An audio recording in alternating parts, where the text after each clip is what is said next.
కన్నగంటి గారు national security studies చైర్మన్గా ఉన్నారు. అలాగే అమెరికా వ్యవహారాలు, అక్కడ ఉన్న రాజకీయ పరమైన అంశాలు వాటిపైన స్పెషల్గా ఆయన పిహెచ్డి చేశారు. వాటిపైన ఎక్కువగా ఆయన రీసెర్చ్ కూడా చేశారు.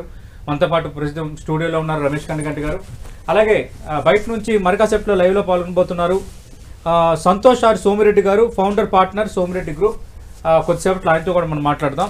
రమేష్ కన్నగంటి గారు, మొన్నటి వరకు యుద్ధం కోసం మాట్లాడుకున్నాం, భారత్పై అమెరికా వైఖరి కోసం మాట్లాడుకున్నాం. కానీ ఇప్పుడు అమెరికా వైఖరి విద్యార్థులపై, ఎస్పెషల్లీ ట్రంప్ వైఖరి, అంటే ట్రంప్ వచ్చినప్పటి నుంచి విద్యార్థులకు సంబంధించి ఏదో ఒక సమస్య, విదేశీ విద్యార్థులకు సంబంధించి చదువులపైన కానీ, ఉద్యోగులపైన కానీ, ఉద్యోగాలపైన కానీ, వీసాలపై కానీ. ఇప్పుడు కొత్తగా ఏం చేశాడు, విద్యార్థి వీసాలకు అపాయింట్మెంట్ నిలిపేయాలని అన్ని అమెరికా రాయబార కార్యాలయాలకు ఆయన ఇన్ఫర్మేషన్ ఇచ్చాడు. మరి దీని ఇంపాక్ట్ ఏం కాబోతుంది? అసలు ఈ సోషల్ స్క్రీనింగ్, వెట్టింగ్ అని అంటున్నారు, ఏం జరగబోతోంది? ఇక అమెరికాలో చదవటం కష్టమైనా ఇంకా ఆ డాలర్ డ్రీమ్స్ అంటారు కదా, అవి కలలు కనడం మానేయాలా? సో సతీష్ గారు చాలా ఇంపార్టెంట్ ఇంట్రడక్షన్ ఇచ్చారు మీరు. United States of American president Donald Trump ఎప్పుడైతే వైట్ హౌస్లోకి వచ్చాడో ఆర్థికంగా, రాజకీయంగా, సామాజికంగా, విద్యాపరంగా, వ్యాపారపరంగా భూప్రకంపనలు, the tremors, the political tremors, the education, immigration tremors, tariff tremors, and more than anything else, okay, so much of uncertainty, అనిశ్చిత పరిస్థితి. అంటే ఎప్పుడు ఏమవుద్దా అన్న టెన్షన్ ఒకటి ఉంది. ముఖ్యంగా సతీష్ సార్, 10 టీవీ సాక్షిగా మీకు ఒక మాట చెప్పాలనుకుంటున్నా. 10 టీవీ సమక్షంలో మీరు సీనియర్ జర్నలిస్ట్గా ఉన్నారు కదా, 3 లక్షల మంది భారతీయ విద్యార్థులు అమెరికాలో చదువుకుంటున్నారు. 3 lakhs అంటే 2,75,000 నుంచి 3 లక్షల మంది ఉన్నారు. United states India education foundation plus మిగతా, నేను అమెరికన్ స్టడీస్లో డాక్టరేట్ చేశాను కాబట్టి మిగతా సోర్సెస్ అన్నిటి నేను క్రోడీకరించి చెప్తున్నా. ఏదో పేపర్లో చదివి సోషల్ మీడియాలో చూసి నేను అనాలిసిస్ ఇవ్వడానికి 10 టీవీ స్టూడియోకి రాను, మీకు తెలుసా విషయం. I am a qualified PhD in American studies from Delhi Jawaharlal Nehru university. American government politics మీద పరిశోధన, రీసెర్చ్ చేస్తున్న వాడిగా ఒక డాక్టరేట్గా చెప్తున్నాను. there are about 2.75 lakh, అంటే 2,75,000 నుంచి about 3 lakh Indian students studying in the United States of America as of now in 2025 May 29th. This is the data. Okay, you know how much of money మనం ఎంత డబ్బులు ఇస్తున్నామో తెలుసా American గవర్నమెంట్కి, American యూనివర్సిటీస్కి? అక్కడ చదువుతున్నందుకు అక్షరాల 3,74,974 లక్షల కోట్లు. సార్ నేను చెప్పింది లక్షల కోట్లు. ఓకే, అంటే ఆల్మోస్ట్ 4 lakh crores. 3 లక్షల మంది కలిపి 4 లక్షల కోట్ల ఫీజులు కడుతున్నాం మనం. ఓకే, మీరు అమెరికాలో చదువుతున్న అందుకు ట్యూషన్ ఫీజు అంటారా, యూనివర్సిటీ ఫీజు అంటారా, మనం అక్కడ బతకటానికి కావాల్సిన ఖర్చులు అంటారా, ఫ్లైట్ టికెట్స్ అంటారా, లేకపోతే వీసా ఫీజులు అంటారా, ఇంకా అక్కడ ఉండటానికి సంబంధించిన డార్మిటరీ ఫీజులు అంటారా, A to Z living in the United States of America, studying in the United States of America by these 3 lakh Indian students, 3 లక్షల మంది భారతీయ విద్యార్థులు, ఆల్మోస్ట్ 4 లక్షల కోట్ల రూపాయలు ఒక సంవత్సరానికి. నేను చెప్పేది ఓకే, ఒక ఏడాదికి. ఇది మనం వాళ్ళ మనం ధనవంతులు చేస్తున్న పరిణామ క్రమం. నేను 10 టీవీ ద్వారా తెలుగు రాష్ట్రాల్లో ఉన్న మన తెలుగు తల్లిదండ్రులకి, అంటే పేరెంట్స్కి, అమెరికా వెళ్ళి పంపిద్దాం అనుకుంటున్నా మీకు నేను ఒకటి అడుగుతున్నా. ఇన్ని లక్షల కోట్లు పెట్టి అమెరికాని ధనవంతమైన దేశంగా చేయాల్సిన అవసరం మనకుందా? భారతదేశంలో మెరుగైన క్వాలిటీ ఎడ్యుకేషన్ ఇన్స్టిట్యూషన్స్ ఉన్నాయా లేవా? ఉంటే అమెరికా వెళ్తాం అనేది అంత నెసెసిటీ అయితే మరి అమెరికాలో చదువుతున్న ప్రతి ఎంఎస్ చేసిన ప్రతి స్టూడెంట్కి జాబ్ వస్తుందా? రావటం లేదు. అమెరికాలో ఉండటం మూలాన అందరికీ డాలర్ డ్రీమ్స్ నెరవేరుతున్నాయా? నెరవేరట్లేదు. అలా అని అమెరికా వెళ్లకుండా ఉండాలా? అది కూడా కరెక్ట్ కాదు. Anything extreme is bad. You need to have a మధ్య మార్గం, బ్యాలెన్స్ ఉండాలి. బ్యాలెన్స్ ఏంటంటే సతీష్ సార్, ఇదివరకు మీరు చాలాసార్లు నన్ను అడిగారు సార్, నేను చెప్తున్నా. అవును, స్కాలర్షిప్స్ ద్వారా అమెరికా వెళ్ళి చదువుకుంటే అమెరికాని ధనవంతులు చేయాల్సిన అవసరం లేదు మనం. పైగా వాళ్ళ డబ్బులతో మనం మనం చదువుకోవచ్చు. మనం గెటాన్ అవ్వచ్చు, మనం మంచి పొజిషన్కి వెళ్ళొచ్చు, అందరికీ స్కాలర్షిప్స్ రావు, ఆ విషయం నాకు తెలుసు.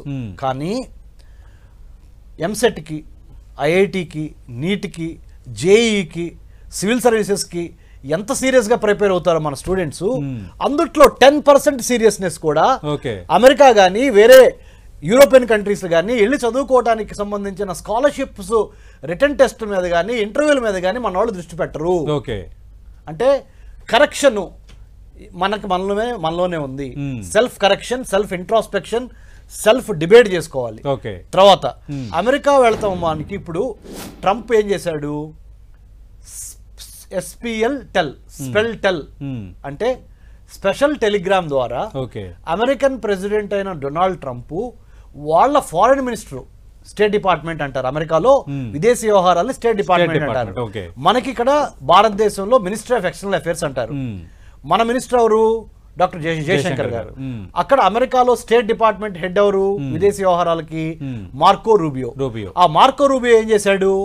ప్రపంచంలో ఉన్న 195 దేశాల్లో ఉన్న అమెరికన్ ఎంబసీస్ కి, కాన్సులేట్స్ కి స్పెల్ టెల్, స్పెషల్ టెలిగ్రామ్ పంపించాడు. ఏమని? ఇక నుంచి ప్రతి స్టూడెంట్ యొక్క ఎవరైతే అమెరికా వచ్చి చదువుకుందాం అనుకుంటున్నారో, not only Indian students, all కి డిజిటల్ ఫుట్ ప్రింట్స్ ని చాలా జాగ్రత్తగా పరిశీలించి, డిజిటల్ ఫుట్ ప్రింట్స్ లో అమెరికా రాజ్యానికి వ్యతిరేకంగా, అమెరికా ప్రెసిడెంట్ ట్రంప్కి వ్యతిరేకంగా, ట్రంప్ అడ్మినిస్ట్రేషన్కి వ్యతిరేకంగా ఎవరు ఎక్కడ మాట్లాడినా, ఎటువంటి సోషల్ మీడియాలో పోస్ట్ పెట్టినా, be it Twitter, Facebook, LinkedIn, any form లో పెట్టినా వాళ్ళకి వీసాలు ఇవ్వద్దు అని పెట్టి, ఇప్పుడు ఏం చేశాడు? వీసా స్లాట్ అపాయింట్మెంట్స్ ముఖ్యంగా ఇండియాలో హోల్డ్ చేసి పెట్టండి. ఇప్పుడు వరకు ఎవరికైతే అపాయింట్మెంట్స్ వచ్చినాయో వీసా కోసం అప్లై చేసుకున్న వాళ్ళకి, ఆ అపాయింట్మెంట్స్ వరకే క్లియర్ చేయండి. ఈ రోజు నుంచి వీసా స్లాట్ అపాయింట్మెంట్స్ అన్ని కాన్సులేట్స్ కి, అన్ని అమెరికన్ ఎంబసీస్ కి, ఇండియన్ స్టూడెంట్స్ కి ఇవ్వద్దు, ఇండియా వరకు అని క్లియర్ గా ఇన్స్ట్రక్షన్స్ వచ్చినవి.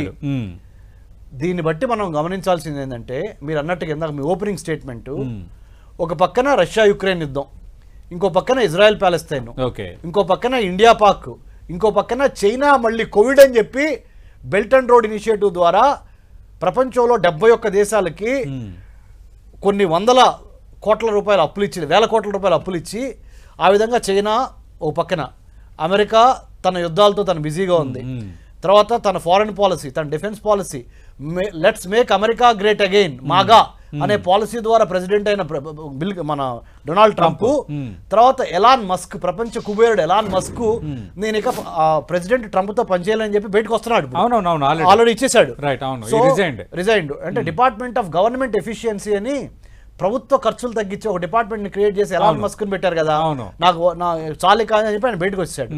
What I'm trying to say, ఈ geopolitical, geostrategic, geoeconomic and military issues, యుద్ధాలు, కాన్ఫ్లిక్ట్లు ఒక పక్క, సగటు భారతీయ స్టూడెంట్ అమెరికా వెళ్ళి అమెరికాలో విద్యాభ్యాసం చేసి తర్వాత H1B వీసా తీసుకొని ఉద్యోగం సంపాదించి డాలర్ డ్రీమ్స్ ని, తన జీవన ప్రమాణాలను మెరుగుపరుచుకుంటా వెరీ గుడ్ లైఫ్ స్టైల్ కావాలనేది కదా ఆలోచన. నేను అదే అడుగుతున్నా, ఇది తాత్కాలికమైన, ఇక భారతీయ విద్యార్థులు ఆశలు వదులుకోవాల్సిందేనా? ఇది 100% ఎఫెక్ట్ పడబోతుంది సతీష్ సార్. ఇది తాత్కాలికమే, ఇది పర్మనెంట్ కాదు. ఎందుకంటే అమెరికా కూడా ఇంత ఆదాయాన్ని వదులుకోదు. ఈ తాత్కాలికంగా చేస్తున్నది. ఎందుకు చేస్తున్నారు అంటే దానికి వాళ్ళకి ఒక లెక్క ఉంది. ఏంటి? ప్యాలెస్తైనా గురించి హార్వర్డ్ యూనివర్సిటీనే మూపించి, హార్వర్డ్ యూనివర్సిటీ అమెరికాలో కోర్టుకు వెళ్ళి ట్రంప్ మీద గెలిచి లోవర్ కోర్టులో సుప్రీం కోర్టు వరకు అప్పీలింగ్కి వెళ్ళింది. Not only Harvard University, other important universities in the United States of America also are not happy with what Donald Trump has been doing. ఈ 2 ఏళ్ళు ఉపయోగపడితే Donald Trump దిగిపోతాడు.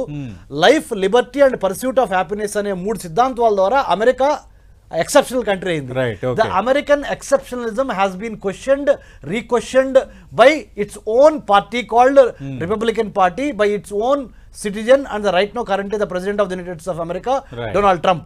This is not permanent. The change is the permanent. Wait for another 2.5 years. Trump will go, some important Democratic Party president will come. I think things will be normalized. Right. Then till then we have to have patience. Ramesh Kanikanti గారు, అంటే ఇప్పుడు ఇప్పటికే అక్కడ చదువుతున్న విద్యార్థుల సంగతి ఏంటనేది ఒకటి. ఎందుకంటే మీరు ఇందాక హార్వర్డ్ యూనివర్సిటీ ఉదంతం నడుస్తోంది. కోర్టు చెప్పిన తర్వాత కూడా ట్రంప్ హార్వర్డ్ యూనివర్సిటీకి సంబంధించి చేస్తున్న వ్యాఖ్యలు వేరేగా కనిపిస్తున్నాయి.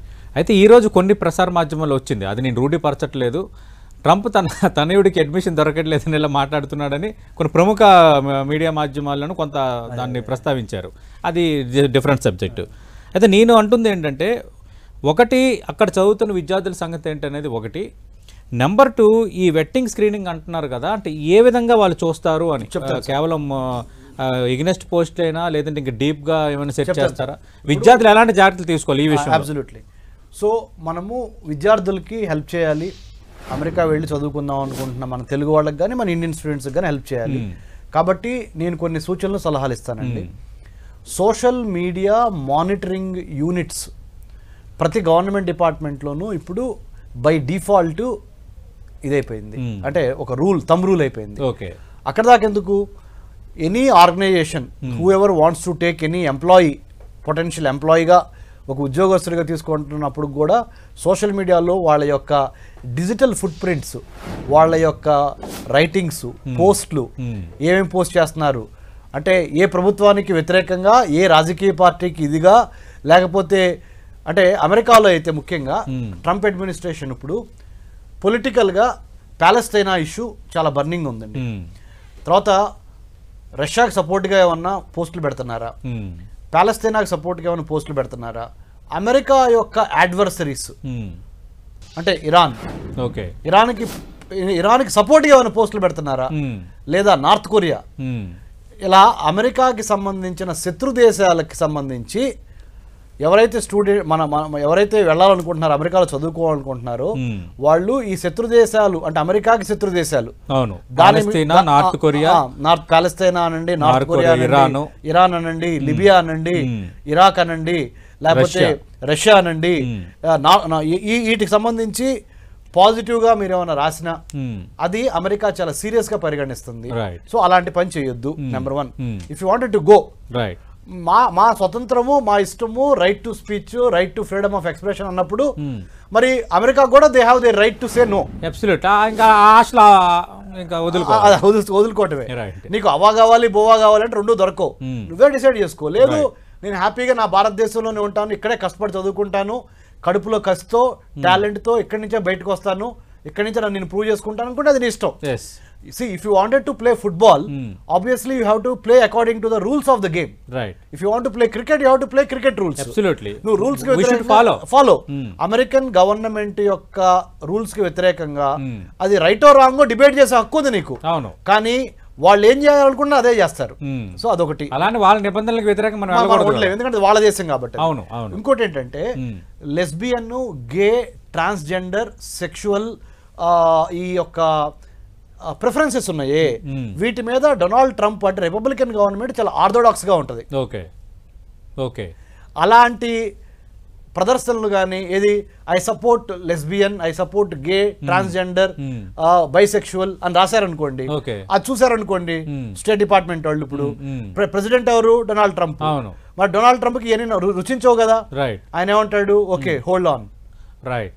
అంటే అమెరికన్ స్టేట్ డిపార్ట్మెంట్కి ఉన్న visual intelligence, technical intelligence, imagery intelligence, human intelligence, అన్ని ఇంటెలిజెన్స్ని వాడి మీ యొక్క స్క్రీనింగ్, మీరు మీ దేశంలో ఉండగానే అమెరికా చేరుకోబోయే ముందలుగానే ఫిల్టర్ చేసేస్తారు. అమెరికా వచ్చి అమెరికాలో అడ్మిషన్ తీసుకొని ఇక్కడ గందరగోళం చేసి, ఇక్కడ టెంట్ వేసి, ఇక్కడ హర్తాళు చేసి, ఇక్కడ ప్రొటెస్టులు చేసి, మళ్ళీ తలనొప్పి నాకెందుకు, ఎవరిదెవడో use technology, same technology, use technology, take care of their social media history, వాళ్ళ ఇంటెంట్ ఏంటి, వాళ్ళ కంటెంట్ ఏంటి, వాళ్ళ క్యారెక్టర్ ఏంటి, ఇంటెంట్, కంటెంట్, క్యారెక్టర్, ఆ మూడు నాకు సరిపడుతున్నాయా లేవా, అంటే అమెరికన్ ప్రెసిడెంట్ డొనాల్డ్ ట్రంప్ కి సరిపడే విధంగా ఉన్నాయా లేవా, లేకపోతే ఆపేసేయండి అనే విధంగా వెళ్తున్నాయి. So what I request students is, మీరు వెళ్ళిన పని చేసుకోండి, ఫోకస్ తో ఉండండి.